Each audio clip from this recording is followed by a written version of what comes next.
Hello, everybody, and welcome back to the Ketogenic Fasting Project. This is video number 22. Today, I am thinking about taking stock because this has been a journey. This is a lengthy process. There's a lot that goes into it.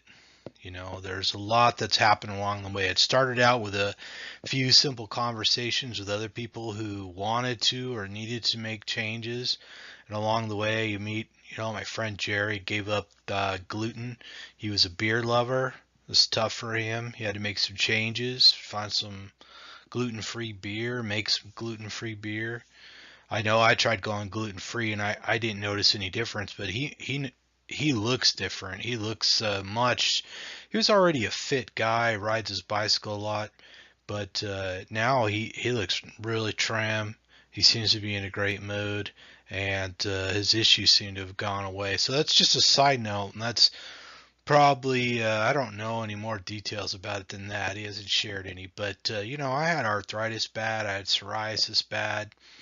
I was still gaining weight every year, and now I'm kind of I've gone carnivore, and I like it even more than just the standard ketogenic diet.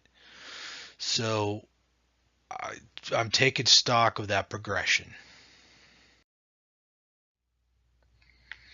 I have to keep reminding myself why I did this, why I'm spending so much time consuming information, why I spend so much effort trying new things. I look around and I know most people aren't gonna work that hard at it. Um, some people will, some people can't. You know, some people just don't have the opportunity. Like I said, I not only had arthritis and psoriasis, but I also was had a great deal of anxiety, which I didn't even really know what anxiety was until a handful of years ago. Before I realized what was going on.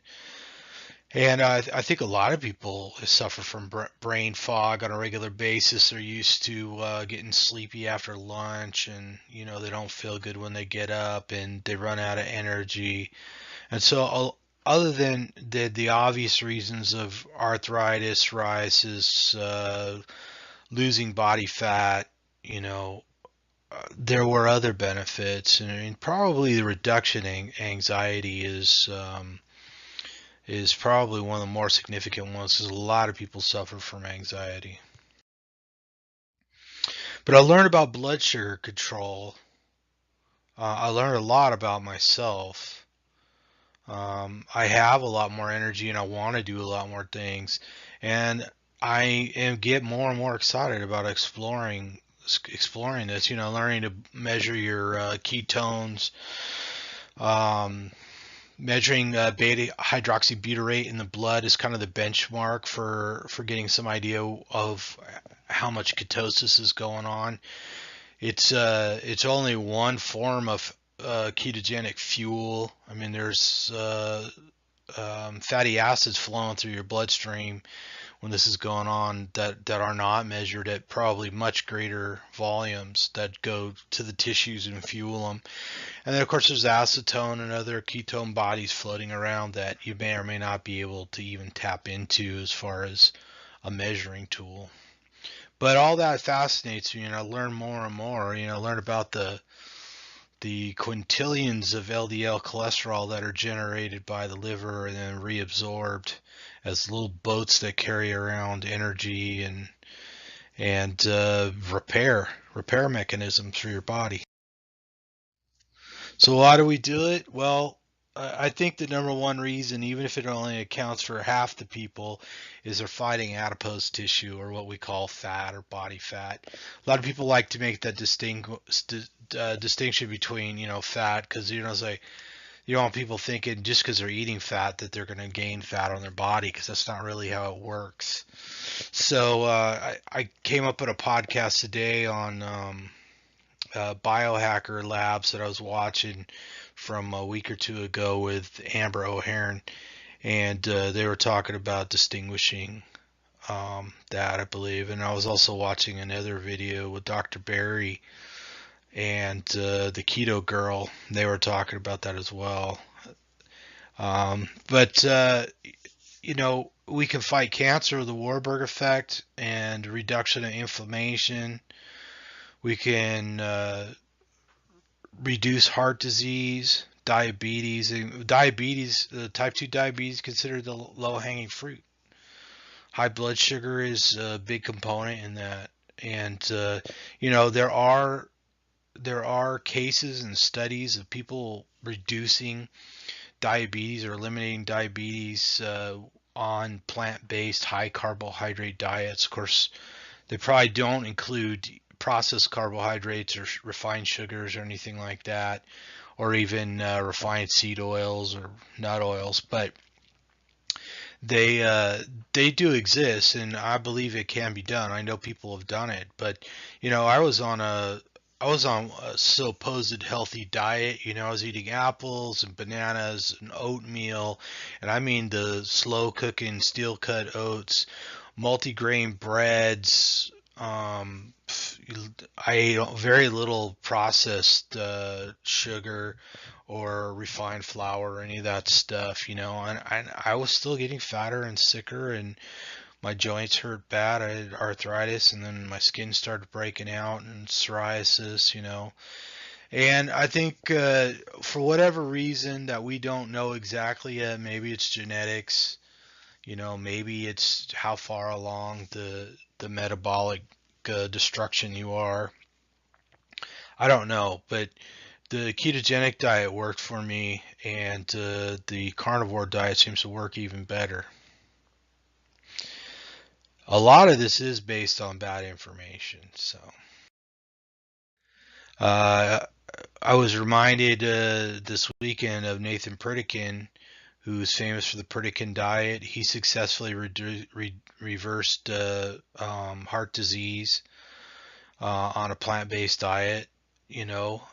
Unfortunately, he eventually committed suicide in the final stages of, I believe it was leukemia. So cancer was still taking the guy out in the end. And you wonder, well, maybe if you reversed heart disease on a plant-based diet and then you eliminated cancer on a ketogenic diet, maybe that is some secret to living a long time. I don't know. I really don't know. I can't recommend a diet to anybody else. All I can do is talk about my own experience, you know.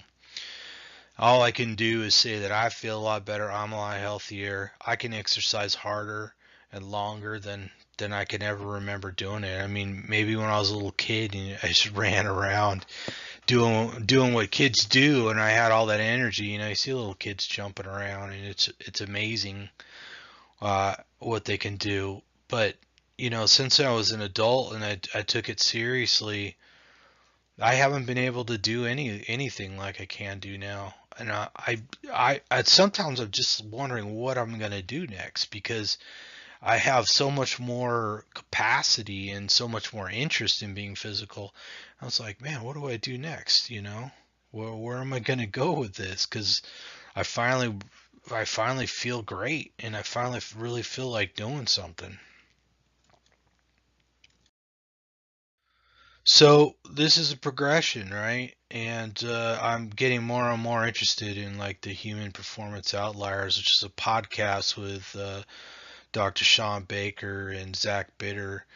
Um, and then I was watching Amber O'Hearn in the Biohackers podcast today, and you learn a lot about how other people went through the progression, and maybe how people don't need to be so rigid in their thinking of even a ketogenic diet or a carnivore diet, because a tiny bit of, not necessarily having a beta hydroxybutyrate score that's zero point 0.5 or higher, or you might still be in a state of ketosis that's beneficial, even if it's not clinically a nutritional ketosis.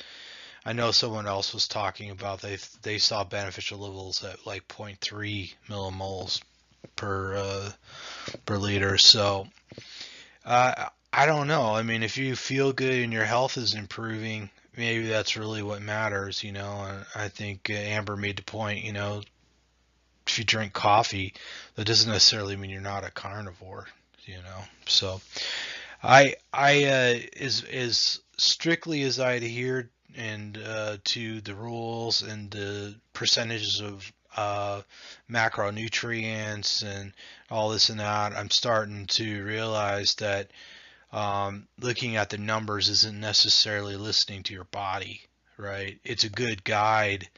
And of course, if it's not working and you're nowhere near the macros that most people require, then that's probably the problem.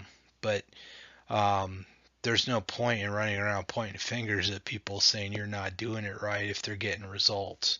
And of course, what we got to do to get results is going to vary from person to person. So I just want to, encourage everybody to explore. You know, taking the information, do your own experiments, definitely feel better, and live longer or die trying, right? I mean, what else is there but to feel better and to live longer? I think it's entirely realistic that our genetic potential is closer to 120 years on average. And I think we can get there. And then with all the new improvements in biomechanics and stem cells and nutrition and antibiotics and repair and everything, why not? Maybe they'll extend us even longer before long. Anyways, I'd just like to thank you for listening. Please subscribe to my YouTube channel. Please stay inspired, stay curious, and I sincerely hope this helps somebody.